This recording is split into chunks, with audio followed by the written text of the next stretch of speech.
పరిశుద్ధ లేఖనాల నుంచి యెహోషువ గ్రంథం 17వ అధ్యాయం 17-18 వచనాలు మనం చదువుకుందాం. The book of Jashuva chapter 17 versus 17 and 18. అప్పుడు యెహోషువ యోసేపు పుత్రులైన ఎఫ్రాయిమీయులను యోసేపు పుత్రులైన ఎఫ్రాయిమీయులను మనష్షీయులను చూచి మీరు ఒక విస్తార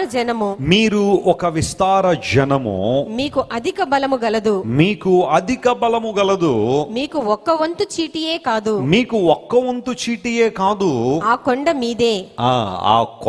మీదే అది అరణ్యము గనుక మీరు దానిని నరకండి. అప్పుడు ఆ ప్రదేశము మీదగును కనానీయులకు ఇనుప రథములుండినను వారు బలవంతులై ఉన్నప్పటికీ మీరు వారి దేశమును స్వాధీనపరచుకొనగలరు. స్తోత్రం చెప్పండి ఒకసారి. హల్లెలూయా. ఒకసారి మీ ప్రక్కవారు తిరగండి. ఒకసారి turn to your neighbour, shake hand ఇవ్వండి, ఈ మాట చెప్పండి, మీకు అధిక బలము కలదు అని చెప్పండి. నాతోనేనండి చెప్తున్నారు అనుకున్నారు కొంతమంది. నీరసం అయిపోతున్నారండి, రోజు బలహీనం, రోగాలండి, భయంకరమైన పరిస్థితి, అడుగు తీస్తే అడుగు వేయలేని పరిస్థితి ఉంది నాది, మీకు అధిక బలం కలదని చెప్తున్నారేంటి? This is not my word, this is the word of God. ఇది దేవుని మాట. హల్లెలూయా. యెహోషువ గ్రంథం ప్రియులారా చాలా వీరోచితమైన గ్రంథం. ఇశ్రాయేలు ప్రజలు ఏ విధంగా కనాను దేశాన్ని స్వాధీనపరుచుకున్నారో, వారు ఏ విధంగా కనాను దేశాన్ని ప్రాంతాల వారీగా విభజించి వారు ఆక్యుపై చేసుకున్నారో యెహోషువ గ్రంథంలో చాలా క్లియర్గా మనకు కనబడుతూ ఉంటుంది. యెహోషువ గ్రంథంలో కొన్ని అధ్యాయాలు చదువుతుంటే మనకు అర్థం కానట్టు కనబడతాయి, కానీ కొంచెం ఓపిక తెచ్చుకుని చదివితే వాటి వివరాలు చాలా స్పష్టంగా మనం అర్థం చేసుకోవచ్చు.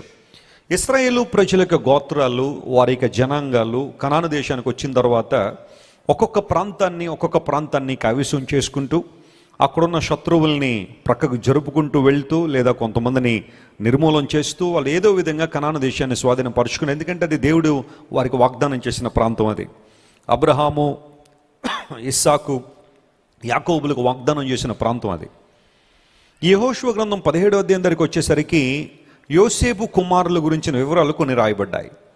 నేను మొన్న శుక్రవారం యోసేపు కుమారుడైన మనష్షే కుమారుడైన మాకీరు గురించి కొన్ని ప్రాముఖ్య విషయాలు మాట్లాడాను ఇదే చాప్టర్ నుంచి.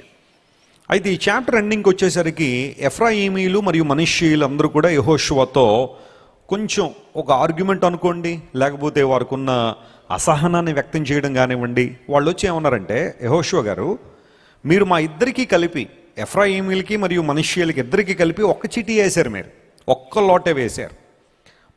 మేము ఎంత ఎక్కువ మంది ఉన్నామని చూడండి, జనం అంతా ఎంతమంది, మా రెండు గోత్రాలు కలిపితే ఇశ్రాయేల్ దేశంలో మిగతా గోత్రాలు ఒక్కొక్క గోత్రం కన్నా చాలా ఎక్కువ ఉన్నాం మేము. ఇంత ఎక్కువ మందికి మీరు ఒక్క లాట్ వేసి, ఒక్క వంతు వేసి ఈ ప్రాంతంలో మీరు ఉండండి అని చెబుతున్నారు.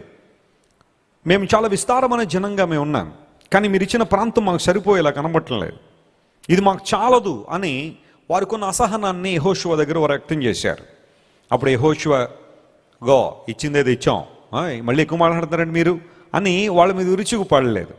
యెహోషువ ఒక మాటలో చెప్పాలంటే నాయక లక్షణాలు కలిగిన వాడు కాబట్టి, ఒక లీడర్షిప్ పొజిషన్లో ఉన్నాడు కాబట్టి, అందరికీ సమన్యాయం, అందరినీ కూడా ఒకేలా చూడాలనే ఆశ అతనిలో ఉంది కాబట్టి యెహోషువ వారిని ఎంకరేజ్ చేస్తున్నట్టుగా, ప్రోత్సాహపరిచినట్టుగా అక్కడ మనం చూస్తున్నాం.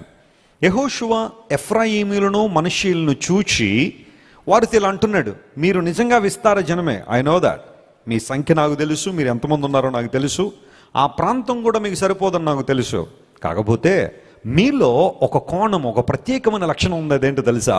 మీరు విస్తార జనము కాబట్టి మీకు అధిక బలము ఉంది, మిగతా వారందరికన్నా మీరు బలవంతులుగా ఉన్నారు కాబట్టి మీరు చూస్తున్న ఆ కొండ మీదే. మీరు చేయాల్సిన పరిస్థితి ఏంటో తెలుసా? అరణ్యము ఉన్న ఆ కొండను మీరు నరికి నివాసయోగ్యంగా మార్చుకోండి. దేవుడు ఆ ప్రాంతాన్ని మీకు ఇస్తున్నాడు. You will possess that land by your hard work. మీరు చేసే పని ద్వారా, విశ్వాసంతో మీరు చేసే పని ద్వారా ఆ కొండ మీరు స్వాధీనపరుచుకుంటారు. ఇప్పుడు ఇంకో ప్రశ్న మీరు లేవనెత్తారు, అదేనంటే కనానీయులకు ఇనుపరదాలు ఉన్నాయి, వారు చాలా బలవంతులని మీరు చెబుతున్నారు. అయితే దేవుని సేవకునిగా నేనేం చెబుతున్నానంటే, వారికి ఇనుపరదాలు ఉన్నప్పటికీ కూడా మీరు ఆ ప్రాంతాలను స్వాధీనపరుచుకుంటారు. కారణం వారికి ఉన్నవి కేవలం భౌతిక సంబంధం ఇనుపరదాలే కావచ్చేమో కానీ మీకు దేవుని సహాయం ఉంది. హల్లెలూయా. ఇది అక్కడ రాయి ఉన్న ఆ మాటలు అన్నమాట. దీనిలోంచి ఈరోజు మనం ఆధ్యాత్మిక పాఠాలు ఏం నేర్చుకుందాం, పరిశీలన చేద్దాం. ప్రియులారా, వారికి ఒక సమస్య వచ్చింది. ఎఫ్రాయిమీలు మనష్షేలు వాళ్ళిద్దరూ కూడా వాస్తవానికి యాకోబుకి 12 మంది కొడుకులు, ఒక్కొక్కరికి ఒక గోత్రం చొప్పున ఇస్తున్నప్పుడు యోసేపుకు దేవుడిచ్చిన ఒక ఆధిక్యత ఏంటంటే అతని ఇద్దరు కుమారులు కూడా 2 గోత్రాలుగా లెక్కించబడ్డారు. ఎఫ్రాయిము కావచ్చు, మనష్షే కావచ్చు, 2 ట్రైబ్స్గా వారు లెక్కించబడిన తర్వాత వారిద్దరూ కూడా ఆ అభివృద్ధి చెందడం ప్రారంభించారు. యోసేపును బట్టి దేవుడు ఆ గోత్రాలను దీవించడం ప్రారంభించారు. కనాను దేశంలోకి వారు వచ్చేసిన తర్వాత ఒక ప్రాంతాన్ని వారు కైవసం చేసుకోవాలనుకున్నప్పుడు యెహోషువ వారిద్దరికీ కలిపి ఒకే ప్రాంతాన్ని ఇచ్చారు. ఆ సందర్భంలో వారికి ఉన్న సమస్యను వారు క్లియర్గా యెహోషువకి ఎక్స్ప్లెయిన్ చేస్తున్నారు. ఆ వచనాన్ని కూడా ఒకసారి మనం పరిశీలన చేస్తే ఈ విషయం మనకు బాగా అర్థమవుతుంది. చూడండి, అదే యెహోషువ గ్రంథం 17వ అధ్యాయంలో వారి సమస్యను ఏ విధంగా దైవజనుని ముందు ఉంచుతున్నారో, యెహోషువ ముందు ఉంచుతున్నారో పరిశీలన చేద్దాం. 16వ వచనం చదవండి ఒకసారి.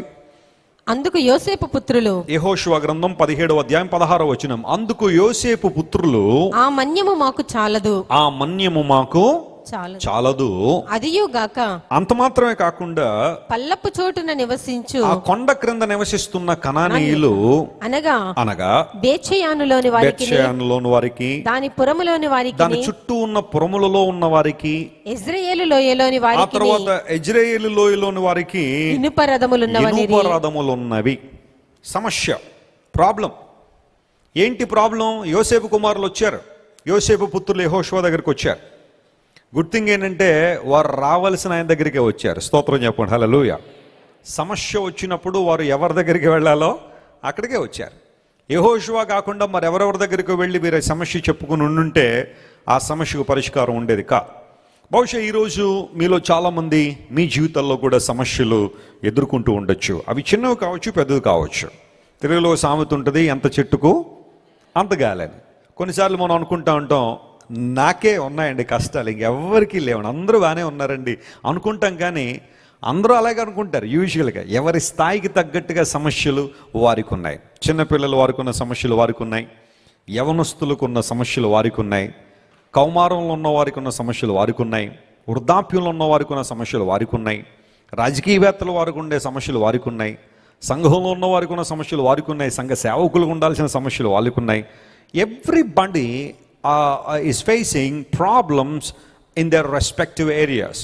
వారు జీవిత విధానంలో వారి పరిస్థితుల్లో ప్రతి ఒక్కరూ ఏదో ఒక సమస్యను ఎదుర్కొంటూనే ఉన్నారు. నేను అనుకుంటాను, నాకు సమస్య లేదు అన్నారంటే డెడ్ బాడీలకి అయితే సమస్యలు ఉండవేమో అనిపిస్తూ ఉంటుంది. ఎందుకంటే వారు జీవించలేరు కాబట్టి సమస్యలే. బ్రతికున్నంతకాలం ఏదో ఒక సవాలు, ఏదో రకమైన అనారోగ్యం, ఏదో రకమైన ఇబ్బంది, ఏదో రకమైన ప్రతికూలత, ఏదో రకమైన పరిస్థితులు జీవితంలోకి రావచ్చు. మహమ్మద్ అలీ అని ఒక అతను బాక్సింగ్ ఛాంపియన్ ఉండేవాడు. అతని పేరు మహమ్మద్ అలీ. రింగ్లోకి వచ్చాడంటే భయంకరంగా పోరాడేవాడు. ఆయన ఒక సందర్భంలో అన్నాడు, I'm the greatest boxer in the world అన్నాడంట ఆయన. నేను ప్రపంచంలో అందరికన్నా చాలా అద్భుతంగా బాక్సింగ్ చేయగలను మహమ్మద్ అలీ అని. మైక్ టైసన్ వచ్చి అన్నాడు, you are the greatest but I'm the latest అన్నాడంట ఆయన. నువ్వు గ్రేటెస్ట్ కానీ నేను లేటెస్ట్ అన్నాడంట ఆయన. మహమ్మద్ అలీ తరం గతించిపోయిన తర్వాత మైక్ టైసన్ తరం, ఇప్పుడు మైక్ టైసన్ తరం కూడా గతించిపోయింది. ఎవరొకళ్ళు వస్తూ ఉంటారు. సమస్యలు కూడా అలాంటివే మన జీవితాల్లో, ఒకదాని తర్వాత ఒకటి, ఒకరి తర్వాత ఒకరు, ఏదో ఒక సందర్భంలో సవాళ్ళు, సమస్యలు, ప్రతికూలతలు మన జీవితంలో నిలిచి ఉండొచ్చు. యోసేపు పుత్రులకు ఉన్న మంచి ఆలోచన ఏంటో తెలుసా? వారు ఎవరి దగ్గరికి సమస్యను తీసుకురావాలో అక్కడికే తీసుకొచ్చారు. నీకు సమస్యలు లేవు నేను అంటలేదు, ప్రతికూలతలు రావట్లేదు నేను అంటలేదు, ఒంటరితనం లేదు నేను అంటలేదు, ఆర్థిక సంబంధ ఇబ్బందులు లేవు నేను అంటలేదు. కానీ అవి వచ్చినప్పుడు ఎవరి దగ్గర పరిగెడుతున్నావు? అది ప్రశ్న. Where are you running for the solution of your problems? సమస్యలు పరిష్కారం పొందడం కోసం నువ్వు ఎవరి దగ్గర పరిగెడుతున్నావు పరిశీలన చేయాలి. యోసేపు పుత్రులు వాళ్ళు ఇలా అనుకుని ఉండొచ్చు, మనకేదో చిన్న అన్యాయం జరిగింది అనుకుంటున్నామో, చిన్న సమస్య ఉంది, దీన్ని మనం ఖచ్చితంగా యెహోషువ దగ్గరికి తీసుకెళ్దాం, because is the right person. మనకు సరైన పరిష్కారం ఇవ్వగలిగిన వాడు, మనకు సరైన నడిపింపు ఇవ్వగలిగిన వాడు, మన భవిష్యత్తును శాసించగలిగిన వాడు, ఆయన మాట మనకు శిరోధార్యం కాబట్టి ఆయన ఏం చెబుతాడో విందామని చెప్పి యోసేపు పుత్రులు యెహోషువ దగ్గరికి వచ్చారు. ప్రభునందు ప్రియులారా, ఈరోజు మనం ఎవరి దగ్గర పరిగెడుతున్నాం పరీక్షించాలా. ఏదన్నా చిన్న ఇబ్బంది రాగానే, ప్రతికూలత రాగానే, నిరాశ రాగానే, లేదంటే ఒక నిరుత్సాహం రాగానే కొంతమంది అవిశ్వాసుల దగ్గర పరిగెత్తాలనే ప్రయత్నం చేస్తూ ఉంటారు. ప్రభువుని ఎరిగిన వారి దగ్గరికి వెళ్ళి ఈ సమస్యకి ఏమన్నా పరిష్కారం చెప్పగలరా అని అడుగుతుంటే వాళ్ళు ఏమంటారు, వాళ్ళకి దోచిందల్లా చెబుతూ ఉంటారు. 2 ఆకులు తీసుకో, దాని మీద నీ సమస్య రాసి మేడ మీదకి వెళ్ళి గాలిలో వదిలే అంటాడు ఆయన. అంతకు మించి ఏం చెప్పగలరు. లేదంటే మరొక సమస్య ఎవరి దగ్గరికి వెళ్తుంటే ఒక జ్యోతిష్కుడి దగ్గరికి వెళ్తే ఆయన అంటాడు, నీ జాతకం అంతా కూడా బాలేదమ్మా, అసలు అంతా కూడా చైనీస్ రాసినట్టుగా అర్థం కావట్లేదు అన్నట్టుగా అంటాడు ఆయన. ఇప్పుడు అర్థం అవ్వాలంటే ఏం చేయాలి? ఏదో ఒక రకమైన కార్యక్రమం చేసేస్తే నీ జాతకం మొత్తం మాకు అర్థం అవుద్దప్పుడు ప్రతిఫలం ఇస్తామని కొంతమంది చెబుతారేమో. నీ సమస్యలు ఉన్నాయని చెప్పి ఒక వాస్తు చెప్పే ఆయన దగ్గరికి వెళ్తే ఆయన ఏమంటాడంటే, మీ ఇంట్లో ఆ మూల ఆ స్టూల్ పెట్టారు కాబట్టి మీకు సమస్యలు బాగా ఎక్కువైపోయినాయమ్మా, ఆ కిటికీ అక్కడ ఉంది కాబట్టి, ఆ తలుపు అక్కడ ఉంది కాబట్టి అలా ఉందమ్మా పరిస్థితిని. ఆఖరికి వినాలగానే మొత్తం ఇల్లంతా మార్చేయమంటాడు ఆయన. ఎవరి దగ్గర పరిగెడుతున్నావు? గ్రహ బలాలు చెప్పేవాళ్ళ దగ్గర పరిగెడతారు కొంతమంది. అయ్యగారు నా పేరుకి నా గ్రహానికి ఒకసారి లింక్ పెట్టి పరిస్థితి ఎలా ఉందో చెప్పండి అంటే ఆయన ఉంటాడు, సరిగ్గా తిరగట్లేదు ఆ గ్రహం అంటాడు ఆయన. ఆ గ్రహాన్ని కనీసం టెలిస్కోప్లో కూడా చూసి ఉన్నాడు అయ్యగారు ఎప్పుడు. ఆయన అంటాడు గ్రహాలు సరిగ్గా తిరగట్లేదు అంటాడు. మనిషికి ఎక్కడ సమస్య ఉందో లేదా ఎక్కడ మూలం ఉందో తెలియనందువలన మందు ఎక్కడో వేస్తున్నట్టుగా ఉంది పరిస్థితి అంతా కూడా. కానీ ఈరోజు నీకున్న ఆ ప్రతికూలత నుండి విడుదల పొందాలంటే, నీకున్న భారం దించబడాలంటే, అది నీకున్న ఆధ్యాత్మిక సమస్య కావచ్చు, ఒకవేళ మానసికమైన సమస్య కావచ్చు, శారీరకమైన సమస్య కావచ్చు, పోరాటాలు కావచ్చు, what ever it is, bring them to the right place where you get right solution. సరైన విధానంలో సరైన పరిస్థితుల్లోనికి పరిష్కారం దొరికే దేవుని దగ్గర నువ్వు రాగలిగితే నీ జీవితంలో గొప్ప కార్యాలు దేవుడు జరిగిస్తాడు. యేసు ప్రభు దగ్గరికి ఒకసారి ఒక కేసు వచ్చింది. అదేంటంటే ఒక పుట్టుక గుడ్డు వ్యక్తి యేసు ప్రభు వారు ఆ మార్గంలో వెళ్తుంటే శిష్యులకు తారసపడ్డాడు. ఆ సందర్భంలో శిష్యులు వచ్చి అన్నారు, ప్రభువా ఇతడు గుడ్డివాడిగా ఉండడానికి కారణం ఏంటి అన్నాడు. ఇతడు గుడ్డివాడిగా పుట్టడానికి కారణం అయి ఉండొచ్చు, ఏమై ఉండొచ్చు, వీడి చేసిన పాపమా లేదా వీని తల్లిదండ్రులు చేసిన పాపమా అని అడిగారు. ఇప్పుడు అతనికి పుట్టుక గుడ్డితనం ఉంది, అంటే పుట్టుక నుండి చూడలేకపోతున్నాడు. ఇప్పుడు వీడు చేసిన పాపమా అని అడిగారు అంటే అది బహుశా పాపం చేసేది కొంచెం ఊహ వచ్చిన తర్వాత చేస్తాడు కాబట్టి ఇతను మధ్యలో ఎప్పుడైనా గుడ్డితనం కనుక వస్తే ఇతడు పాపం చేశాడు కాబట్టి గుడ్డితనం వచ్చిందని అడగడానికి, క్వశ్చన్ అడగడానికి సరైన ఆస్కారం ఉండేది. కానీ ఇతడు పుట్టుకు గుడ్డివాడనేవాడు పాపం ఎప్పుడు చేసి ఉంటాడు, పాపం ఎప్పుడు జరిగించి ఉంటాడు?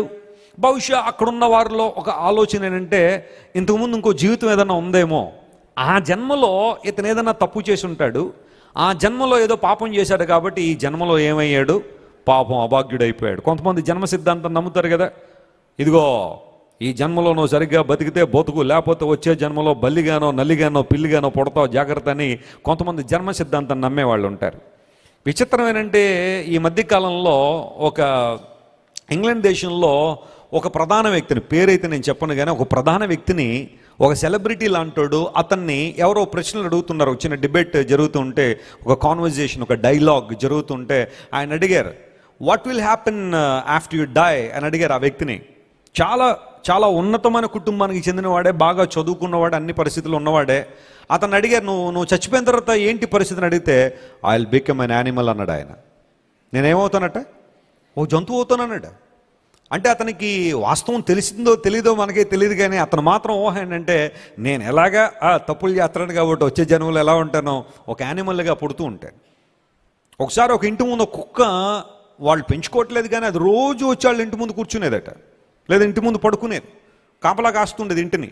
ఎవరు అడిగారు, ఏమండి కుక్కను మీరు కొన్నారండి, డాగ్ని మీరు కొన్నారా, ఏం పేరంటే మేం కొనలేదండి, అది రోజు ఉదయాన్నే వస్తుంది, సాయంకాలం దాకా మా ఇంటి ముందు ఉండి చక్కగా కాపలాగా వెళ్ళిపోతూ ఉంటుంది. పూర్వజన్మలో వీడేదో నాకు రుణం ఉంటాడు, అది అప్పుడు తీర్చలేదు కాబట్టి ఇప్పుడు ఇలా తీర్చుకుంటున్నాడు అన్నట్టు ఆయన. పూర్వజన్మలో ఈయన కుక్క, ఇప్పుడు ఈ జన్మలో కుక్కగా పుట్టాడు, పూర్వజన్మలో మనిషి అట, ఈయనకు రుణం ఉండిపోయాడట. అందును బట్టి ఈయన ఈ జన్మలో వచ్చేసి కుక్క రోజు కాపలా కాసేసి ఆ రుణాన్ని ఏం చేసేసుకుంటుందట, తీర్చేసుకుంటుందని. అప్పుడప్పుడు పిక్క పట్టుకుని వెళ్ళిపోతే పరిస్థితి ఏంటనిపిస్తుంది, అది ఇంకా పెద్ద రుణం తీర్చుకోవడం. బైబిల్ ప్రకారం ఒకటే జన్మ, there is only one life. మనుషులు ఒక్కసారే మృతి పొందవలెనో చెప్పండి, ఆ తర్వాత ఏముంది, తీర్పు ఉంది. There is something after death. It is appointed to die once. ఒక్కసారే మనుషులు మృతి పొందాలి. ఎప్పుడు కూడా ఇలాంటి ట్రాప్లో పడకండి మీరు. ఇంకో జన్మ ఉందలే, ఈ జన్మలో నువ్వు ఎలా బతికేసినా ఇష్టానుసారం జీవించి త్రాగి తందనాలాడి తిరిగి కుటుంబాలను పాడు చేసి ఇష్టానుసారం బ్రతికేస్తే మహా అయితే ఏమైంది, వచ్చే జన్మలో పిల్లిగానో కుక్కలనో పుడతావు, ఆ జన్మలో రుణం తీర్చేసుకున్నట్టే పరలోకానికి వెళ్ళిపోతావు. No, it's a trap. ఇది ఒక ఉచ్చు, నిన్ను దేవుని దూరం తీసుకెళ్ళిపోవడానికి తప్ప మరొకటి కాదు. దేవుడు నీకు ఇచ్చిన జన్మ ఆయన తెలుసుకోవడానికి, పరలోక రాజ్యానికి చేరుకోవడానికి దేవుడు నీకు జన్మనిచ్చాడు. చాలామంది దేవుని సేవకులు ఇదే విషయాన్ని తమ జీవిత అనుభవాలను చెబుతున్నారు. Human life is a gift of God to make a decision for eternity. మానవ జీవితాన్ని దేవుడు ఎందుకు ఇచ్చాడంటే నిత్యత్వం కోసం ఏం తీసుకోవడానికి, నిర్ణయం తీసుకోవడానికి. ఈ జీవితాన్నంతా వృధా చేసేసుకుని, జీవితాన్నంతా పాడు చేసేసుకుని మళ్ళీ ఇంకో టర్మ్ ఉంటుంది, ఇంకో జీవితం ఉంటుంది, అప్పుడు చూసుకుంటానంటే కుదిరేది లేదు.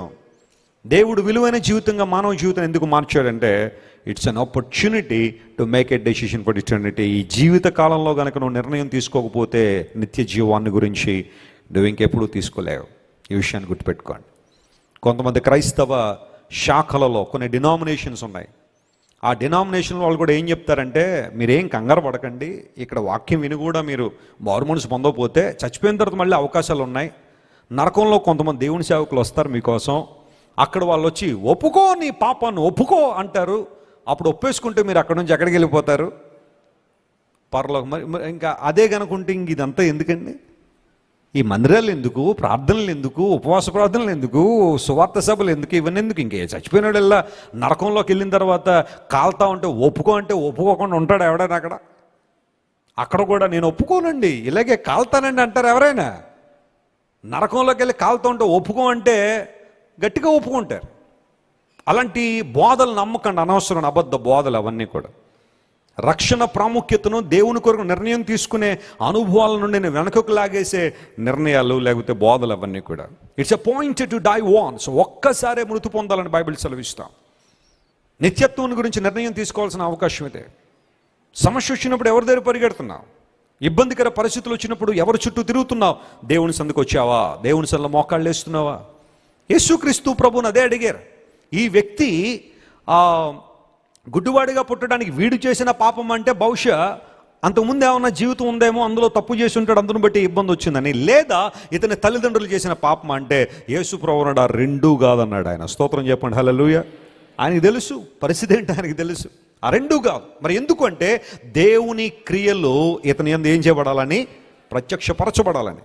కొన్నిసార్లు నీకు వచ్చే సమస్యలు బహుశా ప్రజలు రకరకాల ట్యాగ్ లైన్స్ రాయిచ్చేమో. ఈమెకు ఈ సమస్య వచ్చింది అంటే, ఈ అంగవైకల్యం ఈమెకు ఉంది అంటే, ఈ ప్రతికూల పరిస్థితి ఎదుర్కొందంటే ఇదిగో ఇది కారణం, ఇది కారణం, ఇది కారణం అని చాలామంది రకరకాల కారణాలు విశ్లేషణ చేయొచ్చేమో. కానీ దేవుని దగ్గరికి వస్తే ఆ కారణం ఏంటనేది స్పెసిఫిక్గా నీకు అర్థమవుతుంది. దేవుని వాక్యం వినడం ద్వారా, దేవుని వాక్య సంబంధన విధానాలను అర్థం చేసుకోవడం వల్ల ఖచ్చితంగా దేవుడు నీకు మేలు చేస్తాడు. అక్కడ నీ సమస్యకు పరిష్కారం ఉంది. విజయవాడ పట్టణంలో ఒక నర్సు, ఆమె పూర్వదినాల్లో, ఇప్పుడంటే కొంచెం విధానాలు లేకుండా చాలా స్ట్రిక్ట్గా ఉన్నాయి, కానీ పూర్వదినాల్లో కొంచెం సౌలభ్యంతో రకరకాల కార్యక్రమాలు చేస్తుంది. ఆమె చక్కగా చదువుకుంది, ఒక నర్సుగా అపాయింట్ అయింది. అయితే కొంతమంది యవనస్తులు అంటారు ఆమె దగ్గరికి వచ్చేవారట, అమ్మా మేము కొంచెం ఇబ్బందికర పరిస్థితులు ఉన్నాను, మాకు కొంచెం హెల్ప్ చేయాలని. ఏంటా హెల్ప్ అంటే, ఏదో రకమైన అక్రమమైన జీవితాల్లో వారు గర్భం దాల్చి ఆమె దగ్గరికి వస్తూ ఉంటే ఆమెకు తెలిసిన విధానంలో ఆమె అబార్షన్ చేసేస్తుండేది. 2-3 నెలలు ఆ టైంలోనే, అంటే ఆ బేబీ కడుపులో పడిందని తెలియగానే వీరు వెళ్ళగానే ఏదో రకమైన విధానాలు, ఆమెకు తెలిసిన విధానాలు ఉపయోగించి ఆ గర్భస్రావం అయిపోయేలాగా చేసేస్తుండేదట. అందుకు గానే ఆమెకు బాగా డబ్బులు వస్తుండేవి, ఎక్కువ డబ్బులు ఇస్తుండేవారు. అయితే ఆ సందర్భంలో భారతదేశంలో అబార్షన్ అనేది ఇల్లీగల్. అయితే ఆమె తనకున్న జ్ఞానాన్ని బట్టి అలా చేసేస్తుండేది. కానీ అప్పుడప్పుడు దేవుని మందిరానికి కూడా వస్తూ ఉండేది. డబ్బులు వస్తున్నాయి కదండి, వాళ్ళు అడుగుతున్నారు కాబట్టే చేస్తున్నాను కదండి అన్నట్టుగా ఆమె సమర్థించుకునేది. కానీ ఒకరోజు దేవుడు సూటిగా మాట్లాడి, నీ జీవితంలో నీకు కావలసిన ఆనందం, జీవితంలో నీకు కావలసిన సమృద్ధి ఎందుకు లేదో తెలుసా, నీ పరిస్థితి ఇది అన్నప్పుడు ఆమె గడగడ వణకడం ప్రారంభించింది. దేవుని సన్నిధిలో వచ్చింది, దేవుని సేవకుల దగ్గరికి, అయ్యా నా జీవితంలో ఎందుకో నెమ్మది లేదు, పరిస్థితి బాగాలేదు అంటే దైవజనుడు చెప్పాడు, పాల్ ఇమ్మాన్యుయల్ గారు, అమ్మ నీ పరిస్థితి ఇలా ఉందనుకుంటా, దేవుడు నీతో మాట్లాడుతున్నాడు, సరి చేసుకుంటే అద్భుతాలు పొందుతావంటే. ఆ రోజు నుండి ఆమె సరి చేసుకుంది, ప్రభు కృపను చూడగలిగింది. స్తోత్రం చెప్పండి హల్లెలూయా. బహుశా ఆమె తన జీవితంలో చాలా అనుకుని ఉండొచ్చు, నాకు ఎందుకు అభివృద్ధి రావట్లేదు, నా జీవితంలో ఎందుకు సమస్యలు నేను విడుదల పొందలేకపోతున్నానంటే ఎవడో చెప్పుంటాడు, అదిగో మా కిటికీ ఆడబెట్టావు కాదు కాబట్టి అందుకే జరగట్లేదు, కిటికీలు మార్చి ఉండొచ్చు ఆమె. లేకపోతే ఇంట్లో అది ఇది పెట్టుకోవాలని రకరకాల కారణాలు చెప్పినప్పుడు అవన్నీ కూడా ఆమె చేసి ఉండొచ్చు. కానీ అసలు కారణం ఏంటి? ఆమె జీవితంలో నెమ్మది లేకపోవడానికి కారణం ఏంటంటే ఇది దేవుని వాక్యాన్ని వింటేనే ఆ విషయం ఆమె జీవితంలో బయటకు వచ్చింది. నీ జీవితంలో సరైన సమయంలో సరైన దేవుని దగ్గరికి వచ్చినప్పుడే నీ సమస్యకు పరిష్కారం ఎక్కడుందో నీకు అర్థమవుతుంది. అలా కాని పక్షంలో lot of confusion is there. నీ జీవితంలో ఎన్నో భయంకర పరిస్థితులు. యోసేపు పుత్రులు, అయ్యా మాకు స్థలం సరిపోవట్లేదు, మేము కొంచెం ఇబ్బంది పడుతున్నాము, అంత మాత్రమే కాకుండా కనానీయులు మా ముందు ఇనుపరదాలు వేసుకుని తిరుగుతూ ఉంటే భయం వేస్తుంది, అలాంటి పరిస్థితుల్లో మేము ఏం చేయమంటామని యెహోషువ దగ్గర వారు ఎంక్వైరీ చేయడం ప్రారంభించారు. యెహోషువ దగ్గర వారు అడగడం ప్రారంభించారు. ఎప్పుడైనా అలాంటి లక్షణం నీలో ఉందా? ఒక ఓటమి ఎదురైనప్పుడు దేవుని సందుకు వచ్చి, ప్రభువా ఈ జీవితంలో నా పరిస్థితుల్లో ఈ ఓటమి రావడానికి కారణం ఏంటో నాకు బయలుపరుచునని దేవుని సందులో ఎప్పుడైనా ప్రార్థన చేసావా? నీ జీవితంలో ఒకవేళ అసమాధానం నీ జీవితంలోకి వస్తే, lord what is the reason behind this, నాకు బయలుపరుచు, నన్ను సరి చేసుకుంటాను ప్రభు అని దేవుని సందులో ఎప్పుడైనా ప్రార్థన చేసావా? Have you come to the right person? సరైన సమయానికి రావడం, సరైన వ్యక్తి దగ్గరికి రావడం.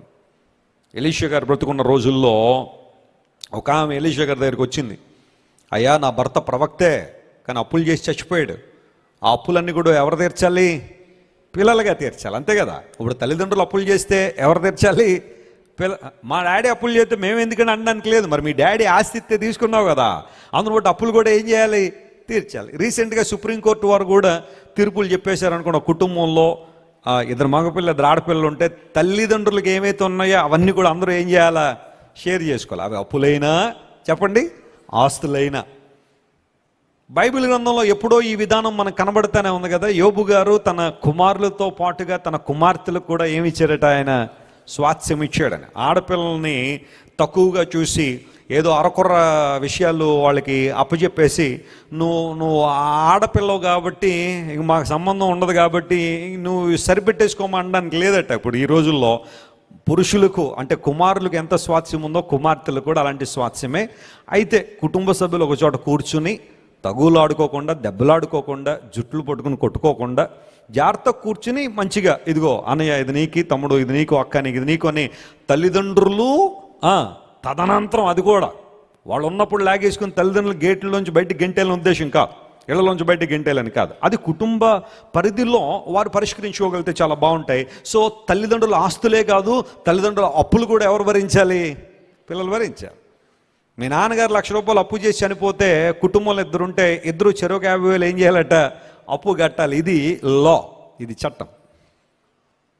ప్రవక్త్రి భార్య ఎలీషా గారి దగ్గరికి వచ్చి అడుగుతుంది, అయ్యా నా భర్త అప్పులు చేశాడు, చచ్చిపోయాడు, ఇప్పుడు అప్పుల వాళ్ళందరూ మమ్మల్ని వేధిస్తున్నారు, ఏం చేయమంటావు? బహుశా ఆమె కూడా ఎలీషా గారు కాకుండా మరి వాళ్ళు ఎవరి దగ్గరికి వెళ్ళి ఉంటే రకరకాల ఆన్సర్లు చెప్పుండేవారేమో. కానీ దావీదుడు అన్నాడు, నువ్వు అప్పు తీర్చాల్సిందే, కట్టాల్సిందే, కానీ దాని మార్గాన్ని నీకు ఉపదేశిస్తున్నది ఏంటో తెలుసా? నీ ఇంటిలో ఏముందో చెప్పు.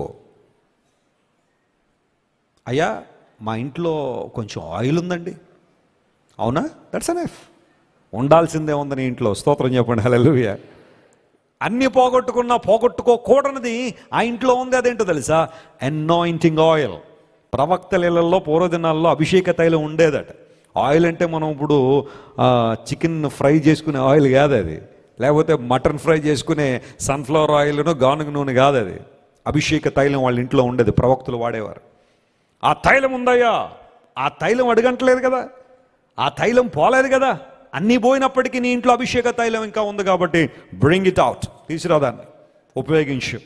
Use your anointing to see multiplication in your family, to meet the lack in your family. ఆ సంఘటన అంతా చదువుతుంటే చాలా ఆధ్యాత్మిక విషయాలను అవన్నీ చెప్పాలన్న ఉద్దేశం కాదు. కానీ ఎలీషా గారు సరైన ఆన్సర్ చెప్పాడా? మామ నీకున్న సమస్య గొప్పదే, కానీ పరిష్కారం చూసుకో, నువ్వు వెళ్ళి పాత్రలని బట్టురా, ఆ అభిషేక తైలాన్ని దానిలో వంపు, వెంటనే దేవుడు విజయం ఇస్తాడనగానే ఆమె ఆ తైలాన్ని లేదా ఆ నూనెను ఒలికిస్తున్నప్పుడు ఆ పాత్రలని ఏమవడం ప్రారంభించాయి.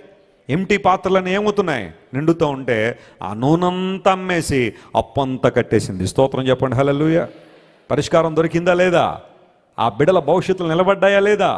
దేవుడు వారి జీవితాలు నిలబెట్టాడా లేదా? చాలాసార్లు అటు ఇటు పరిగెత్తి అలసిపోయావేమో, రా, ఈరోజు ప్రభు నిన్ను పిలుస్తున్నాడు. ప్రేమగల దేవుడు, నీ కొరకు ప్రాణం పెట్టిన దేవుడు. నువ్వు ఎప్పుడు ఆయన దగ్గరికి వచ్చినా త్రోసివేసే దేవుడు కాదు. Lord, what it is and how it is and how it would B.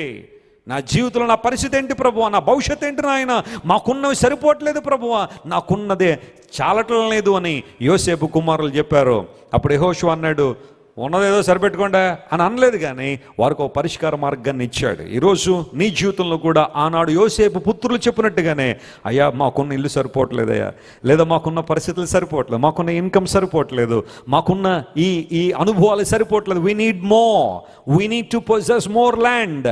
మాకు మరిన్ని దీవెనలు కావాలి, మరిన్ని ఆశీర్వాదాలు, మరింత శాంతి, మరింత సమాధానం, మరింత దైవభక్తి, మరింత విశ్వాసం. We would like to see an elevation in our spiritual life.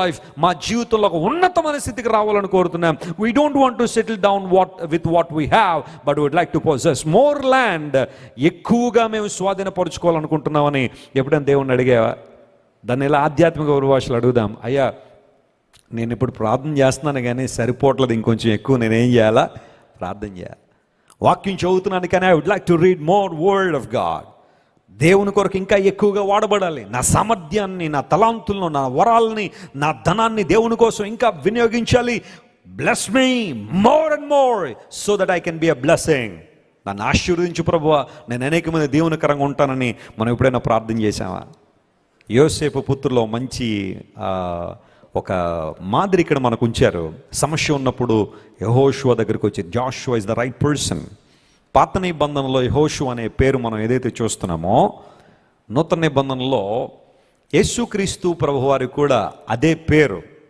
యేసుక్రీస్తు ప్రభు, యేసు అనే మాటకు రక్షకుడు అని అర్థం. యెహోషువ అనే మాట కూడా అర్థం ఏంటి? రక్షకుడు అని అర్థం. సో రక్షకుని పాదాల దగ్గర మాత్రమే మన సమస్యలకు ఏముంది? పరిష్కారం ఉంది. రక్షకుని పాదాల దగ్గర మాత్రమే మన సమస్యలు పరిష్కారం ఉన్నట్టుగా మనం భావించి దేవుని సందుకు వచ్చినప్పుడు దేవుని కార్యాలు స్పష్టంగా జరుగుతాయి. ఇప్పుడు చూడండి, యెహోషువ రక్షకుని స్థానంలో అక్కడ ఉన్నాడు కాబట్టి సమస్య పట్టుకొచ్చిన ఆ ప్రజల పట్ల యెహోషువకి ఉద్దేశం ఎంత గొప్పగా ఉందో ఆలోచించేద్దాం. ఆ మాటల్లో నేను ఒక్కొక్క మాట విభజించి మీతో మాట్లాడే త్వరగా నా సందేశాన్ని ముగింపులో తీసుకొస్తాను. బైబిల్లో ఒక్కొక్క మాట మనం లోతుగా ధ్యానం చేసే చాలా విషయాలు ఉంటాయి. 17వ వచనం చదువుతాను. ఇప్పుడు చూడండి, సమస్య తీసుకొచ్చారు. అయ్యా, ఈ మన్యం మాకు సరిపోవట్లేదు, శత్రువులను చూస్తుంటే మా భయం వేస్తుంది, ఎందుకంటే వారికి ఇనుపరదాలు ఉన్నాయి, మమ్మల్ని ఏం చేయమంటావంటే, యెహోషువ చేసిన పనులు త్వరగా నేను మాట్లాడి నా సందేశాన్ని ముగింపులో తీసుకొస్తాను. 17వ వచనం, అప్పుడు యెహోషువ యోసేపు పుత్రులైన ఎఫ్రాయిములను మనష్షీలను చూచి, ఆ చూచి అనే మాట అండర్లైన్ చేసుకోండి ఒకసారి. యెహోషువ వారిని ఏం చేశాడట? ఏంటి చూపు? ఇంతకుముందు చూడలేదా వాళ్ళని? ఇంతకుముందు యెహోషువ వారిని చూడలేదా? వారెవరో తెలియదు ఆయనకి. కానీ ఇప్పుడు సమస్య ఎప్పుడైతే యెహోషువ దగ్గర పెట్టారో, యెహోషువ వారిని చూచి, దేవుని నామమున స్తోత్రం చెప్దాం గట్టిగా, హల్లెలూయా. నీకున్న సమస్య నీ దగ్గర, నీ దేవుని దగ్గర పెట్టగానే ఆయన నిన్ను చూసే ఆ చూపులోనే నీకు పరిష్కారం ఉంది. నమ్మిన వారి గట్టిగా చప్పట్లు కొట్టి దేవుని నామమున మహిమపరచండి. ఆ చూపు చాలు. యేసయ్య చూపు, ఆయన మధురమైన చూపు ఖచ్చితంగా నీ జీవితం నిలబడుతుంది. ఆయన చూచి, బహుశా నీ స్థితిని చూసి చాలామంది హేళన చేశారేమో, నీ స్థితిని చూసి చాలామంది నిన్ను విసిగించారేమో, నీ స్థితిని చూసి చాలామంది నేను ఇంకా ఇబ్బందులకు నెట్టాలని ప్రయత్నం చేశారు. మనుషుల స్వభావం ఎప్పుడు ఇంతే. నమ్మండి దేవుని బిడ్డలారా, నువ్వు ఎప్పుడు పాడైపోతావో చూడాలనుకుంటారు మనుషులు. నువ్వు ఎప్పుడు ఇబ్బందులు పడితే ఆ ఇబ్బందులను సెలబ్రేట్ చేసుకోవాలనుకుంటారు చాలామంది.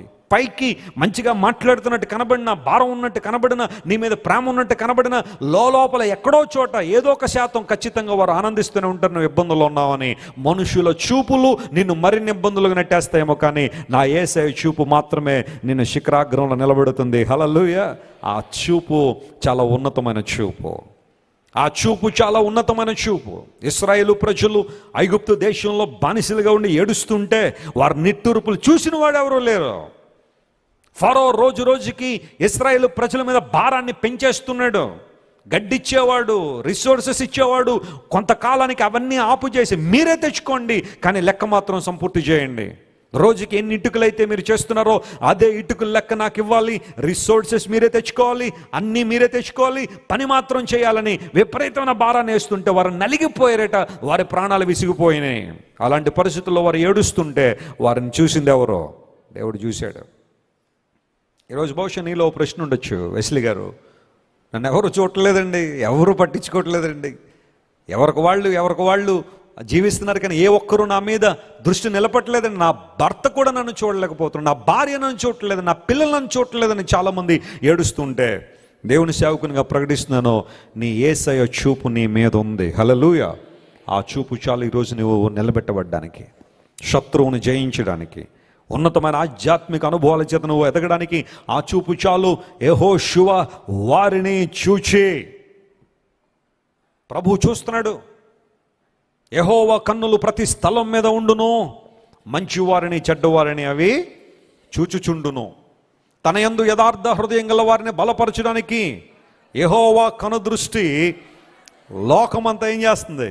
సంచారం చేస్తుందట. ఎందుకు అంటే ఎవరైతే యథార్థమైన హృదయాన్ని కలిగి ఉన్నారో, యథార్థమైన భక్తిని చేస్తున్నారో, మనుషులు చూడాలనో మనుషులు మెచ్చుకోవాలన్న భక్తి కాదు ఇది, నా దేవుడు నేను అనే భావాన్ని కలిగి ఉండి నిజంగా దేవుని ఎవరైతే ఆరాధన చేస్తారో, నిజంగా దేవుని ఎవరైతే ప్రేమిస్తారో అలాంటి వారిని బలపరచడానికి దేవుని కనుదృష్టి లోకమంతా సంచారం చేస్తుంది. నిన్ను చూసే దేవుడు ఆయన. హాగరు పేరు పెట్టిన దేవునికి ఏమని? నన్ను చూచుచున్న దేవుణ్ణి నేనేం చేశాను? ఇక్కడ చూశాను. చూచుచున్న దేవుడు నీవే ప్రభువా. దేవుని పేరు పెట్టింది హాగరు, ఎల్రోయే. ఎంత అద్భుతమైన దేవుడు ఆయన. నీ కష్టాన్ని, నీ బాధను చూసిన దేవుడు ఆయన. నీ బాధల్లో పాలు పంపులు పంచుకునే దేవుడు ఆయన. చూస్తున్నాడు ఆయన. బలమైన కార్యాలను జీవితంలో చేయడానికి దేవుడు ఎప్పుడు సామర్థ్యం కలిగిన వాడే. నేను తరచుగా చెబుతూ ఉంటాను, మా తండ్రి గారి పరిచర్య ప్రారంభించిన తర్వాత ఎవరో ఒక వ్యక్తిని కొంచెం గద్దిస్తే ఉత్తరం రాసాడు, ఈ మాత్రం ఉత్తరం, దానిలో బండ బూతులు రాసుకుంటూ వచ్చి చివరిలో ఒక నోట్ అన్నమాట, నువ్వు కానీ నీ సంతానం కానీ రాజమండ్రి దాటి వెళ్ళి సేవ చేయలేరని. మరి మా నాన్నగారు ఆ ఉత్తరాన్ని ఎలా తీసుకున్నారో నాకే తెలియదు, కానీ అది ఆయన పెట్టుకునే ఆ లెటర్ బాక్స్లో ఆ ఉత్తరం ఉంది. నేను ఒకసారి మా తండ్రి గారి యొక్క షెల్ఫ్ సర్దుతూ ఉంటే, ఆ బీరువా సర్దుతూ ఉంటే దానిలో ఆ ఉత్తరం కనబడింది. అలా చూడగానే కళ్ళం నీళ్ళు గారిపోయినాయి నాకు. నీవు కానీ నీ సంతానం కానీ రాజమండ్రి దాటి వెళ్ళి సేవ చేయలేరని. దేవుని సన్నిధిలో ఆ ఉత్తరాన్ని పెట్టి ప్రార్థన చేశాను, ప్రభువా, this is what people are saying. ప్రజలు చెబుతున్న మాటలు ఇవి కావచ్చు. ఇతను బహిరంగంగా చెప్పాడు, కొంతమంది చెప్పలేకపోవచ్చు, కానీ మనసులో అలాంటి చాలా మందిలో ఉండుండొచ్చు. కొంతమంది దేవుని సేవకులు అభివృద్ధి చెందని చూడలేని పరిస్థితిలో ఉంటారు. దేవుని సేవకుడు అంటే ఎప్పుడు వాళ్ళ ముందు చిరిగిపోయిన బట్టలు, అరిగిపోయిన చెప్పులు వేసుకుని తిరిగితేనే వాళ్ళకి ఆనందం. అదే స్థాయి దేవుని సేవకులు. కొంచెం స్థాయి పెరిగిందంటే తట్టుకోలేరు కొంతమంది. సో బహుశా కొంతమంది హృదయాలు అలా ఉంటుందేమో. రాజమండ్రి దాటి వెళ్ళి సేవ చేయలేరు, మీ పరిధి మీరు గుర్తించాలా అని చెప్పి రకరకాలుగా మాటలు రాసి దేవుని సన్నిధిలో ప్రార్థించాను, ప్రభువా ఈ ఉత్తరాన్ని నీ సన్నిధిలో పెట్టి ప్రార్థన చేస్తున్నాను. అప్పుడే సేవ కూర్చుని తొలి దినాల్లో నా లైఫ్ టైంలో నేను చచ్చిపోయే లోపల భారతదేశం కాకుండా ఇంకొక దేశం నాయన, అది నేపాల్ అవ్వచ్చు, బంగ్లాదేశ్ అవ్వచ్చు, బర్మా అవ్వచ్చు, భూటాన్ అవ్వచ్చు, శ్రీలంక అవ్వచ్చు, వాట్ ఎవర్ ఇట్ ఈస్, ఒక్కసారి నడిపించిన ఆయన, ఇది తప్పని ప్రూవ్ చేయను ఆయన అని దేవుని సన్నిధిలో ప్రార్థన చేశాను. దేవుడు అన్నాడు, నీకు ఓపుకుంటే ఓపుకున్నంత వరకు తీసుకెళ్తున్నాడు ఆయన. దేవుని నామం మహిమార్థం చెప్తున్నాను ప్రియులారా. ఇంతకుముందు దేవుని సేవకు నాకు ఆహ్వానాలు వస్తుండేవి, ఇప్పుడు కూడా వస్తూ ఉంటాయి అనుకోండి. చాలా ప్రాంతాల వాక్యాలు చెప్పమని, ఎక్కువగా విలేజెస్ నుండి ఎక్కువగా అయ్యా మా ప్రాంతం రావాలి, మాది అదిగో పలానా జిల్లా, పలానా మండలం, పలానా ప్రాంతం అంటే ఆ పేర్లు కూడా నాకు తెలిసేవి కాదు. బట్ స్టిల్ వెళ్ళేవాడిని. బైక్ మీద వెళ్ళాను చాలా సందర్భాల్లో, కారు వచ్చింది కారులో వెళ్ళేవాడిని. ఎక్కడెక్కడో లోపల మీటింగ్లు, ఇంత లోపల ప్రజలు ఉన్నారా అనుకునేవాడిని కొన్ని సందర్భాల్లో. Yes, some people gathered they. ఎంతమంది ఉండే అంతమందికి దేవుని సువార్త చెప్పేవాడిని. తక్కువ మంది ఉన్నారు కానీ చెప్పి 20 నిమిషాలు చెప్పి ఎప్పుడు రాలేదు నేను. తక్కువ మంది ఉన్నా నేను చెప్పాలనుకున్న అంశం 1 గంటన్నర 2 గంటల దేవుని వాక్యం చెప్పేవాడిని. అలా దేవుని సువార్త చేసిన తర్వాత ఈ రోజున దేవుని నామహిమార్థం చెబుతున్నాను ప్రియులారా. ఆ రోజు చిన్న చిన్న గ్రామాల నుంచి ఆహ్వానాలు వచ్చేవి, ఇప్పుడు పెద్ద పెద్ద దేశాల నుండి దేవుడు ఆహ్వానాలు ఇస్తున్నాడు. మా దేశం రండి, మా దేశం రండి అని. ఏం చూసి నన్ను పిలుస్తున్నారు అంటే నాకేదో డబ్బు ఉందనో లేకపోతే మరొకటి అని కాదు, కేవలం దేవుని అభిషేకం, దేవుని మాటలు. బ్రతుకులు మారుతున్నాయి, అనేక మంది ప్రభువుని తెలుసుకుంటున్నారు, ఉజ్జీవ జ్వాలల్లో చాలామంది ఎదుగుతున్నారు. దేవుడు నీ పక్షాన ఉన్న దేవుడు ఆయన, నేను చూస్తున్నాడు ఆయన. ప్రజలందరూ బహుశా డాక్యుమెంట్లు చేశారేమో నీ మీద, నీ స్థితి ఇంతే, నీవు ఇంతకు మించి దాటి వెళ్ళలేవు, ఈ బౌండరీ దాటి వెళ్ళలేవని బహుశా ప్రజల్ని గురించి మాట్లాడగలిగారేమో. కానీ నా యేసయ్య చల్లని చూపు నిన్ను ఎంత ఉన్నత స్థానానికైనా నడిపిస్తుంది. హల్లెలూయా. యోసేపు నడిపించిన దేవుడు ఆయన, దావీదును హెచ్చించిన దేవుడు ఆయన, నిన్ను నన్ను హెచ్చించడానికైనా ఎప్పుడు సామర్థ్యం కలిగిన వాడే. ఆయన నేను చూస్తున్నాడు, నీ బాధ, నీ కన్నీరు, నీ తూర్పును చూస్తున్నాడు. కాబట్టి ఆయన సన్నిధిలో ఒలికించో, ఆ కన్నీరు దేవుని సన్నిధిలో ఒలికించో. అన్న కృమ్మరించేసిందంట దేవుని సన్నిధిలో తన హృదయాన్ని. దేవుని సేవకుడు కూడా అర్థం చేసుకోలేకపోయాడు, కానీ దేవుడు ఆ కృమ్మరింపును చూశాడు. నేను చెబుతున్నా ఎప్పుడు ఒక మాట, దయచేసి లోకంలో ఎవరి దగ్గర కూడా మీరు కన్నీళ్లు కార్చకండి. మీకున్న సమస్యలను బట్టి ఎవరి దగ్గర ఏడవకండి. ఆ కన్నీరు కార్చేది దేవుని సన్నిధిలోనే కార్చండి. సమాధానం దొరికే ప్రాంతం అదే. హల్లెలూయా. విజయం దొరికే ప్రాంతం అదే. మిమ్మల్ని నిలబెట్టే ప్రాంతం అదే. మనుషుల ముందు నువ్వు కన్నీళ్లు కార్చిన ప్రతిసారి ప్రజలు నిన్ను లోకు గట్టేస్తారు, నీకు విలువ ఉండదు వారి దృష్టిలో. కానీ దేవుని సన్నిధిలో కన్నీళ్లు కార్చు, ఆయన ఇంకా మరింత దగ్గరగా నేను చేర్చుకునే దేవుడు, ఆయన ఆదరించే దేవుడు, ఆయన నిన్ను బలపరిచే దేవుడు. సోలిపోవలదు మనసా, సోలిపోవలదు, సోలిపోవలదు నా మనసా, సోలిపోవలదు. నిన్నుగని పిలచిన దేవుడు విడచిపోతాడా? నిన్నుగని పిలచిన దేవుడు విడచిపోతాడా? సోలిపోవలదు నా మనసా, సోలిపోవలదు. నేను రాత్రి పడుకునేటప్పుడు కొన్ని సందర్భాల్లో పాటలు పడుకుంటాను. నేను రాత్రంతా ఇక నిద్రలో అదే పాట వినబడతా ఉంటుంది నాకు. తెల్లవారేదరకు దేవుని సన్నిధిలో మనం ఏదైతే ఆయన మీద ఫోకస్ పెట్టుకుంటా ఉంటామో మన ఆత్మ కూడా దేవునితో అలా కనెక్ట్ అయి ఉంటుంది. పిల్లలు పాడండి ఇలాంటి పాటలు, ధైర్యపరచుకోండి. దేవుడు నేను చూస్తున్నాడని నమ్ము. నీ ప్రతి పరిస్థితిని ఆయన గమనిస్తున్నాడు. ఏ రోజైతే ప్రజలు నిన్ను తక్కువగా చూడాలని ఆశిస్తున్నారో, ఎక్కడైతే నీ తల దించాలని ప్రయత్నం చేస్తున్నారో, అక్కడే నీ తల ఎత్తే దేవుడు ఆయన గొప్ప దేవుడు. యెహోషువ వారిని ఏం చేశాడట? చూశాడు. ఆ చల్లని చూపే యోసేపు పుత్రులకు పరిష్కారాన్ని ఇచ్చేస్తా ఉంది. రెండో విషయం దగ్గరికి వస్తే చూడండి, యెహోషువ వారిని ప్రోత్సాహపరుస్తున్నాడు. కేవలం వారిని చూడడం మాత్రమే కాదు, కానీ యోసేపు పుత్రులను యెహోషువ ఏం చేస్తున్నాడు? ఇక్కడ ప్రోత్సాహపరుస్తున్నాడు. ఏమని ప్రోత్సాహపరిచాడంటే, మీరు విస్తారమైన జనము, ఐ నో దాట్. అయితే మీకు ఏ బలం ఉంది? అందరూ చెప్పాలి గట్టిగా, ఏ బలం ఉంది? అధిక బలం ఉంది. మీకున్న బలము సామాన్యమైనది కాదు.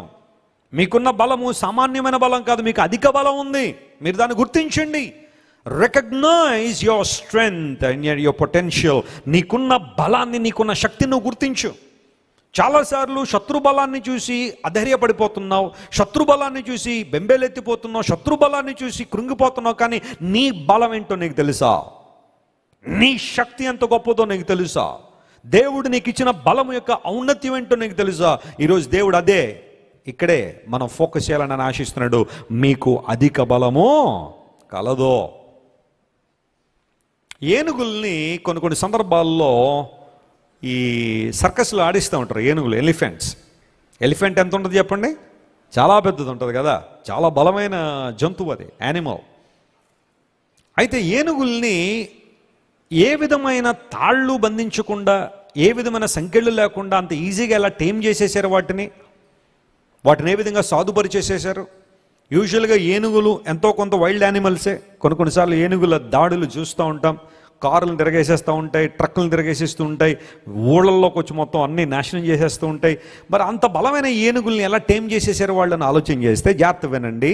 ఆ ఏనుగు అప్పుడు పుట్టగానే చిన్న ఏనుగులను పట్టుకొచ్చి వాటికి పెద్ద పెద్ద సంఖ్యలు వేసి కట్టేస్తారట. చిన్న ఏనుగుల్ని పట్టుకొచ్చి చిన్నప్పుడే, అవి ఇంకా అప్పుడే పుట్టి అలా తిరుగుతూ ఉన్నప్పుడే వాటిని పట్టుకొచ్చేసి వాళ్ళ కాళ్ళకి ఎంతెంత సంఖ్యలు, ఈ మాత్రం లా ఉన్న పెద్ద పెద్ద ఇనుప సంఖ్యలు కట్టేస్తారు. అది గింజుకుంటూ ఉంటుంది, పోరాడుతూ ఉంటుంది ఆ సంఖ్యల నుంచి విడుదల పొందాలని. ఎంత పోరాడినా మాత్రం ఆ సంఖ్యలు మాత్రం దాని నుండి విడుదల పొందలేకపోతే అది సంఖ్యలను చూస్తుంది. ఓహో, ఇది కట్టేశారు కాబట్టి నేను కదలలేకపోతున్నాను అనమాట అనుకుంటుంది. అది దాని మైండ్లో అది స్టోర్ అయిపోద్ది, మైండ్ ట్యూన్ చేసేసుకుంటుంది. నేను కట్టున్నారంటే నేను కదలకూడదు అనుకుంటుంది అంటది. ఆ తర్వాత మెల్లమెల్లగా అది పెద్ద అయ్యేసరికి ఈ సంఖ్యళ్ళ ఆ డెన్సిటీని, లేకపోతే ఆ సంఖ్యళ్ళ మందాన్ని తగ్గించేసి చిన్న సంఖ్యలు కట్టినా కానీ అది అనుకుంటుందంట, నేను కదలలేనులే. వాస్తవానికి అది కదలగలదు. అది ఇలా ఒక్కసారి కాలు లాగిందంటే సంఖ్యలు తెగిపోతాయి. కానీ అది అనదు. ఎందుకోసం అంటే ఆల్రెడీ మైండ్లో ఏం చేసుకుంది, అది నన్ను బంధించేశారు, నేను కదలలేను. దాని బలం దానికి తెలియదు. అందును బట్టి మీరు ఎప్పుడైనా చూడండి, సర్కస్లో ఎక్కడికి వెళ్తే చిన్న ఏనుగులు పెద్ద తాళ్ళతో కడతారు, పెద్ద ఏనుగులు చిన్న తాళ్ళతో కడతారు. కారణం ఏంటో తెలుసా? సైకాలజీ. మనసు మీద కొట్టారనమాట. దాన్ని ఆ ఆలోచన మీద కొట్టారు. అపవాది కొన్నిసార్లు అంతే. నువ్వు బలం గలవాడివే, జయించగలవు. నువ్వు ఆ త్రాగుడు నువ్వు జయించగలవు, ఆ జోదాన్ని జయించగలవు, నువ్వు ఆ సిగరెట్ నువ్వు జయించగలవు. కానీ అపవాది ఏమంటాడు తెలుసా? నువ్వు జయించలేవు, చచ్చిపోతావు జయించావు అంటే అనగానే అది ఇంకా ఓ పెద్ద సంఖ్యలుగా భావించి చాలామంది జయించలేకపోయారు. నేను అంటాను, పరిశుద్ధాత్మ దేవుని శక్తితో ఎన్ని సంవత్సరాల నుంచి నీ జీవితంలో ఉన్న ఆ భయంకరమైన సంఖ్యలైన, ఆ భయంకరమైన ఆ వ్యసనాలైనా ఇట్టే నువ్వు జయించగలవు. స్తోత్రం చెప్పండి, హల్లెలూయా. కానీ సాతాను ఏమంటాడు తెలుసా? No you are addicted. నువ్వు ఎడిక్ట్ అయిపోయావు, నువ్వు జయించలేవు, నీ వల్ల కాదు. ఆ పోర్నోగ్రఫీని నువ్వు జయించలేవు, ఆ సిగరెట్ నువ్వు జయించలేవు, ఆ త్రాగుడు నువ్వు జయించలేవు, అబద్ధాలను జయించలేవు, ఆ మోసాన్ని జయించలేవు, అక్రమ జీవితాన్ని నువ్వు జయించలేవు అని అపవాది నిన్ను మానసికంగా దెబ్బ కొడుతున్నాడు. కానీ దేవుని వాక్యం సెలవిస్తూ ఉంది, నీకున్న బలము, దేవుని బలము జాగ్రత్తగా పరిశీలన చేస్తే ఆ బలంతో నువ్వు ఏదైనా సాధించగలవని లేఖనాలు సెలవిస్తున్నాయి.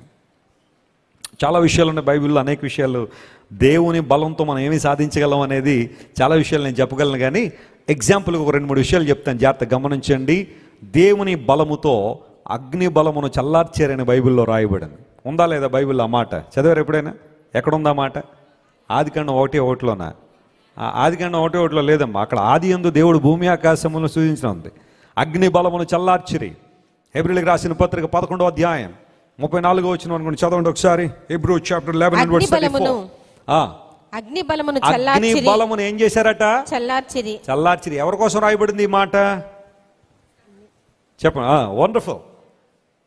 దైవజనుడైన పౌలు విశ్వాస వీరుల గురించి రాస్తున్నాడు. అక్కడ విశ్వాస వీరుల జాబితా రాయబడుతున్నప్పుడు 11వ అధ్యాయం 34వ వచనం దగ్గరికి వచ్చేసరికి అగ్ని బలమును కూడా ఏం చేశారట?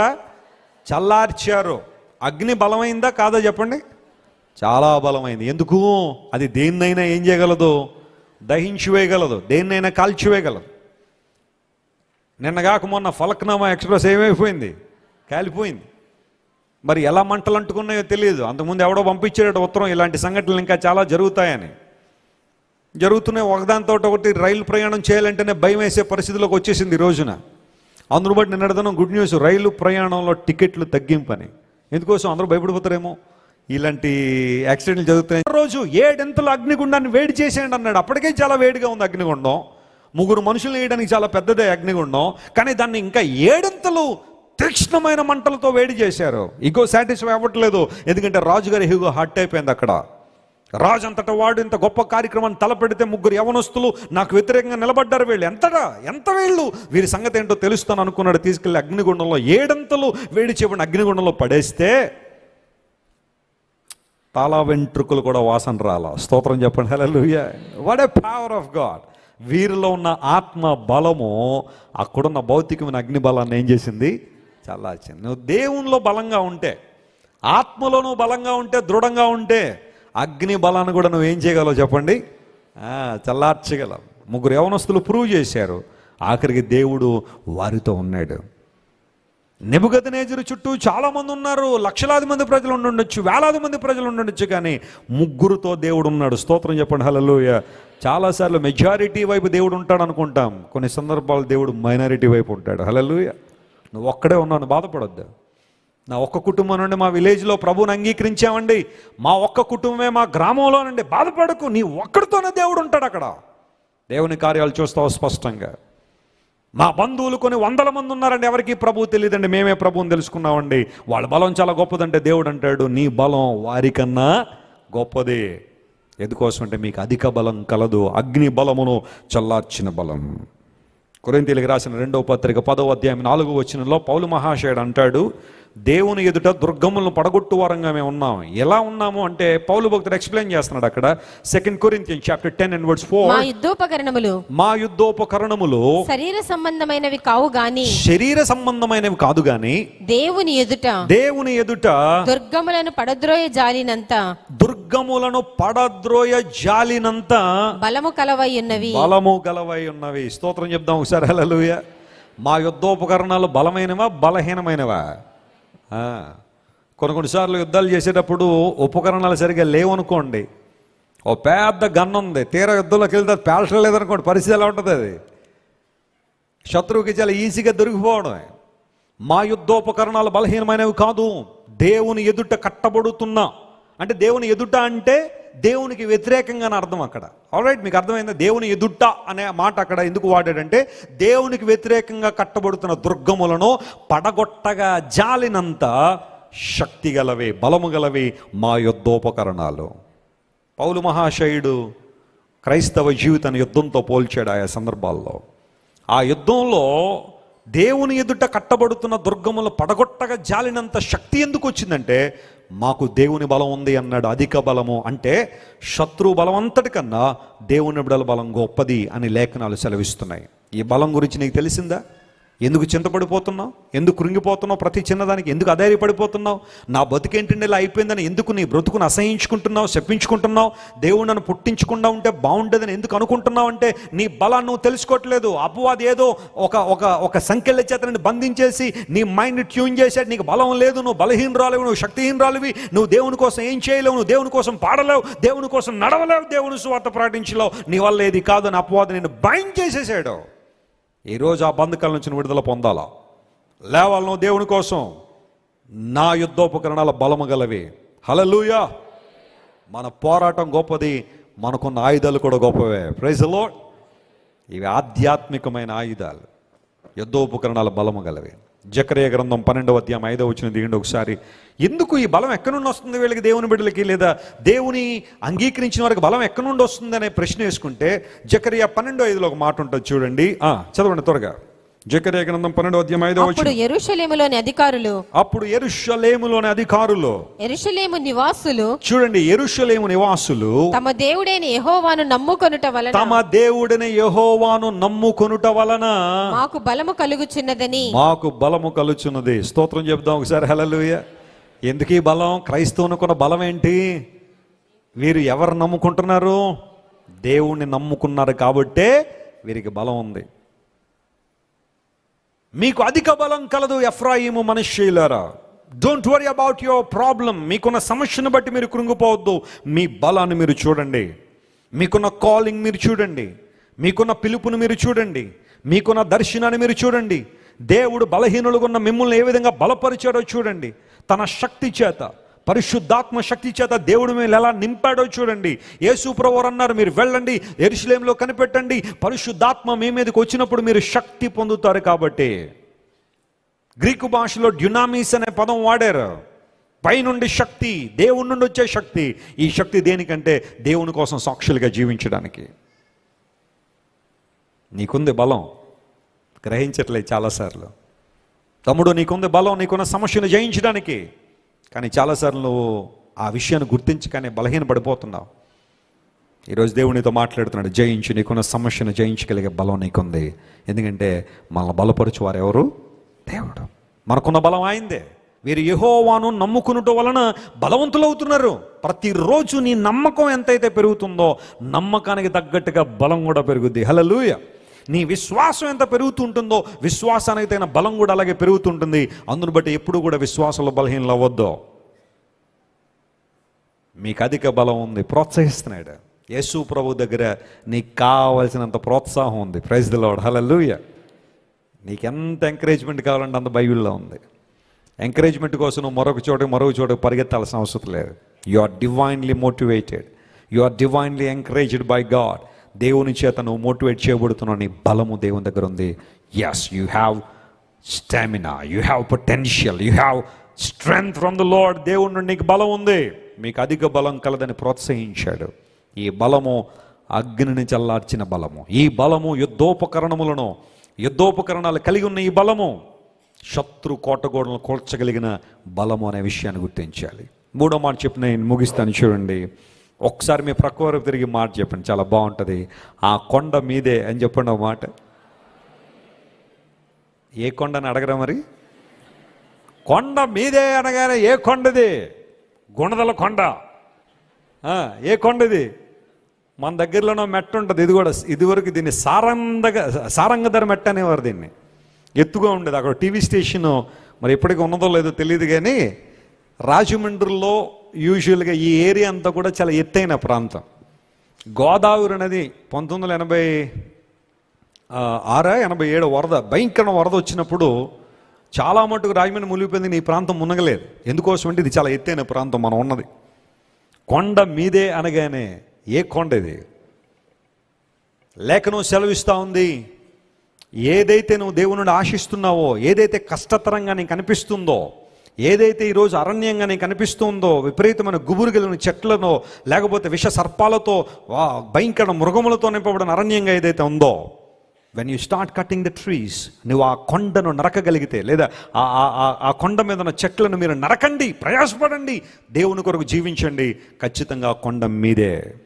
దేవుడు మాట్లాడుతున్నాడు ఈరోజు. ఏదైతే ఉద్యోగం నీకు రాదనుకుంటున్నా ఉద్యోగం నీదే. నమ్మిన వారు స్తోత్రం చెప్పండి, హల్లెలూయా. అక్కడ దాకా వచ్చిందండి వెస్లీ గారు, ఎవరో లాక్కెళ్ళిపోయారండి దాన్ని. నీదే, దేవుడు ఇస్తాడు ఖచ్చితంగా, నువ్వు ఆధారపడాల్సిన అవసరం లేదు. మా ఆస్తి లాగేసుకున్నారండి వెస్లీ గారు అన్యాయంగా. దేవుడు మాట్లాడుతున్నాడు, ఆస్తి మీదే, తిరిగి వస్తుంది మరలా. గట్టిగా చెప్పులు కొట్టి ప్రభుని మహిమపరచండి. You will never lose anything. నా పరువు అంతా పోయిందండి, బాధపడకు, దేవుడు తీసుకొస్తాడు మరలా. ఆ పరువు నీదే. నీ జీవితంలో దేవుడు నీకు ఇవ్వాల్సిన దాన్ని ఏ ఒక్కరూ దొంగిలించలేరు. హల్లెలూయా. Your blessing is your blessing. నీ ఆశీర్వాదం నీదే. ఎందుకంటే నా దేవుడు తరగని సంపదలు కలిగిన దేవుడు. ఆయన అందరికీ ఇచ్చేదండి. ఇంక నా దగ్గరికి వచ్చేటరికి ఏముంటుందండి? ఇది కొంతమంది పెట్టే ఆహారం లాంటిది కాదు. హల్లెలూయా. మాకు తెలిసిన ఒక ఆవిడ ఉండేది, అందరికీ ఏదో పెట్టాలనే ప్రయాసంలో ఉండేది, కానీ పెట్టేటప్పుడు మాత్రం గుప్పుడు నిండా తీసేది ఇలాగా. ఫర్ ఎగ్జాంపుల్ పకోడీ తీయాలనుకోండి, పకోడీ పెట్టాలనుకోండి, అందరికీ ముందు ప్లేట్లు ఇచ్చేసి కూర్చోబెట్టి లైన్గా, ఆ తర్వాత కూర్చున్న తర్వాత ఆ డబ్బా పట్టుకొచ్చేది. తీసేటప్పుడు ఇలా తీసేసరికి అమ్మ 2 రోజులకు వస్తుంది మనకు అనుకున్న వాళ్ళు అందరూ. అంత అద్భుతమైన ఇది. కానీ తీరా వేసేసరికి 2 వేసేది అక్కడ, 2 పకోడీలు. దేవుడు అలాంటోడు కాదు. ఆయన తరగని సంపద కలిగిన వాడు. ఆయన ఎంతమందికి ఎన్ని ఆశీర్వాదాలు ఇచ్చేసినా ఇంకా ఆయన దగ్గర ఆశీర్వాదాలు మిగిలే ఉంటాయి. హల్లెలూయా. నీ పోర్షన్ నీదే. ఎప్పుడు కంగారు పడకు, భయపడకు. సమ్మర్లో ఒక ఆమె వాళ్ళ కొడుకుని రోజు పెళ్ళిళ్ళు తీసుకెళ్తూ ఉండేదట. ఆడికి తీరా పోసి 10 సంవత్సరాలు లేవు వాడికి. రోజు పెళ్ళిళ్ళు తీసుకెళ్తుంటే ఆడొక రోజు డౌట్ వచ్చిందంట, అమ్మ అందరికీ పెళ్ళి అయిపోతే నాకు వచ్చేసరికి ఎవరైనా ఉంటారని అడిగాడు వాడు. ఆడికి తీరా ఎంత వయసు? 10. ఆడి ఫ్యూచర్ ప్లానింగ్ ఎంత ఉందో చూడండి. అందరికీ అయిపోతున్నాయి మమ్మీ, నా పరిస్థితి ఏంటి, నాకు ఉంటారా అప్పటికని అడిగాడట.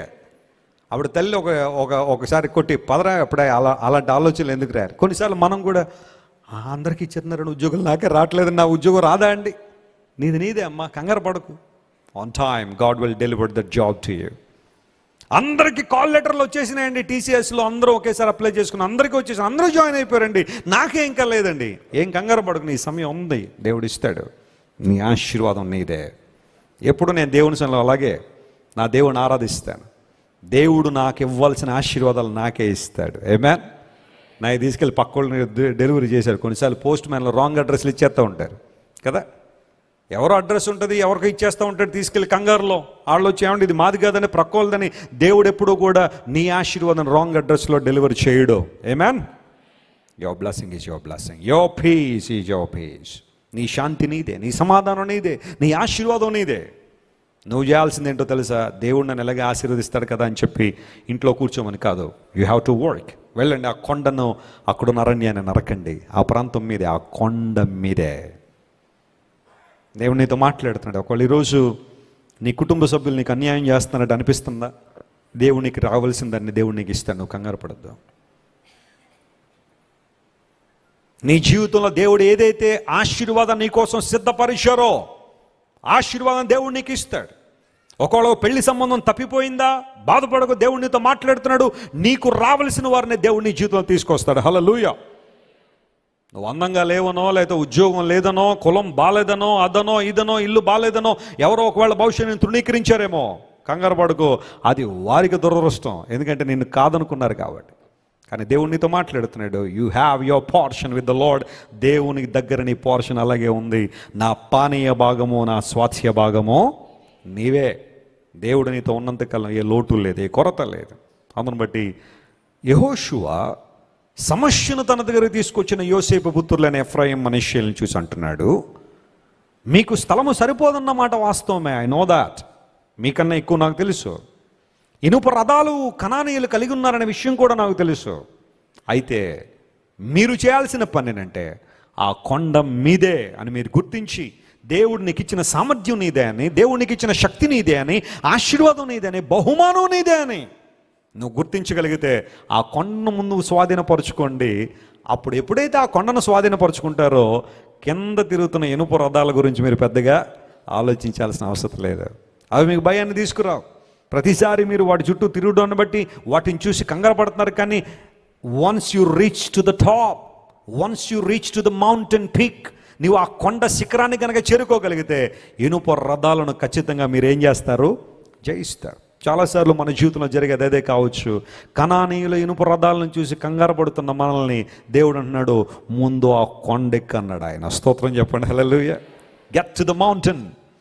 ఎప్పుడైతే నువ్వు ఆ కొండ ఎక్కుతావో ఇనుప రథాలతో నువ్వు భయపడాల్సిన అవసరం లేదు. ఖచ్చితంగా పల్లపు ప్రాంతాలను కూడా మీరు స్వాధీనపరుచుకుంటారు.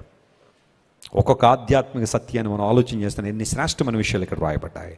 ఈరోజు దేవుడు మీలో చాలామందితో మాట్లాడుతున్నాడు. కొండెక్కో, ఆ కొండ నీదే. ఉన్నతమైన శిఖరానికి రా. విశ్వాసంలో అభివృద్ధి పొందు, ప్రేమలో అభివృద్ధి పొందు, భక్తిలో అభివృద్ధి పొందు, ఇవ్వడంలో అభివృద్ధిలోనికి రా, దేవుని కార్యాలు జరిగించడంలో అభివృద్ధికి రా. ఎంతమంది వెనక్కి లాగినాను దేవుని కొరకు ఏది చేయాలనుకుంటావు చేయి. ప్రభు నిన్ను నిలబెడుతున్నాడు, బలపరుస్తున్నాడు. కనానీయుల ఇనుప రథాలను చూసి కృంగిపోయింది చాలు. కనానీయుల ఇనుప రథాలను చూసి బెంగ పెట్టుకుంది చాలు. లోకస్తుల ఆధిక్యతలు, లోకస్తుల యొక్క ఆశీర్వాదాలు, లోకస్తుల యొక్క అభివృద్ధిని చూసి ఎంతవరకు కృంగిపోయావేమో, వాటి మీద కాదు నీకు ఉండాల్సిన ఫోకస్. నీవేం చేయగలవో చేయి. ఏ కొండను స్వాధీనపరచుకోగలవో ఈరోజు స్వాధీనపరుచుకో. వాటి గురించిన ఆలోచన ఇక నీకుపై నీలో ఉండదు. వాటిని ఖచ్చితంగా నువ్వు జయిస్తావని యెహోషువ వారికి చెప్పినప్పుడు వారు వెళ్ళి యెహోషువ చెప్పినట్టుగా చేశారు. ప్రైజ్ ది లార్డ్, హల్లెలూయా. తద్వారా వారు దేవుని యొక్క చిత్తంలో ముందు కొనసాగారు. మనం కూడా అలాంటి కృపలో వర్ధిల్లుదాం. విన్న వాక్యాన్ని మీ హృదయంలో పెట్టుకోండి, ధైర్యంతో ఉండండి. గొప్ప కార్యాలు మీ జీవితంలో జరుగుతాయి.